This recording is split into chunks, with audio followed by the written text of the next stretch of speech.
A third of all Coast Guard stations and buildings around the country have no basic facilities such as running water or bathrooms.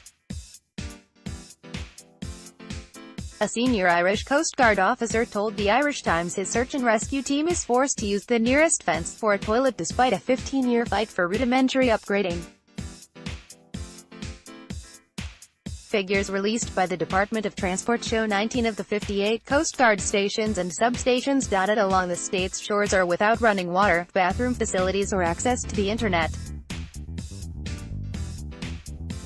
17 of these are the distinctive and still used traditional rocket houses, so-called from their storing the old breeches buoy rescue rockets during the 19th and 20th centuries.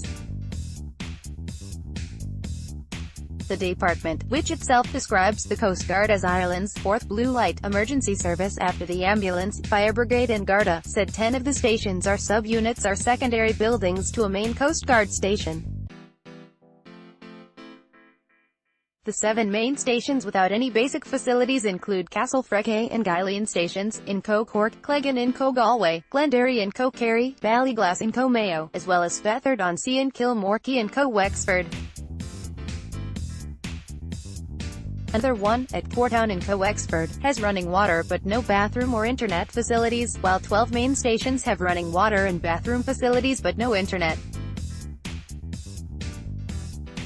Michael Hurst, officer in charge of Ballyglass Coast Guard Station, in Co Mayo, which played a key role in the search for the rescue 116 disaster victims last year, said his 20-strong volunteer team deserves better.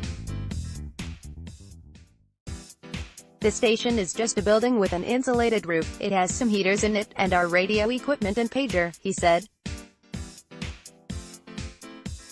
We have to go to an outside tap at the pier for water, we have no fridge or anything. Asked what happens if a volunteer needs to use a toilet, he replied, the nearest fence. Mr. Hurst said, look, we come prepared. We are not coming here to go to the toilet, you have that done at home before going to the station. We have no other choice.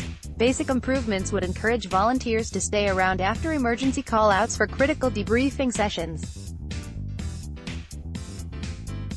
You might have someone who has to go to bathroom and they are itching to get out the door, he said. After a call-out, most volunteers head straight home because there is nothing there at the station, so you have to leave debriefs to the next time. Mr. Hurst has given over a bedroom in his own house as the station office, while 3 cars parked outside are for the use of volunteers in emergencies. None of this is recompensed. I should be shouting off the rooftops day in, day out, but we want to keep our service, he said.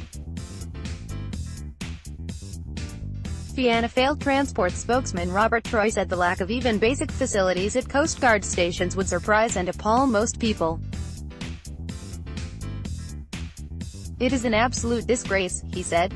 A spokesman for the Department of Transport said building works and upgrades are carried out on Coast Guard stations on a programmed basis through the Office of Public Works to ensure facilities are fit for purpose.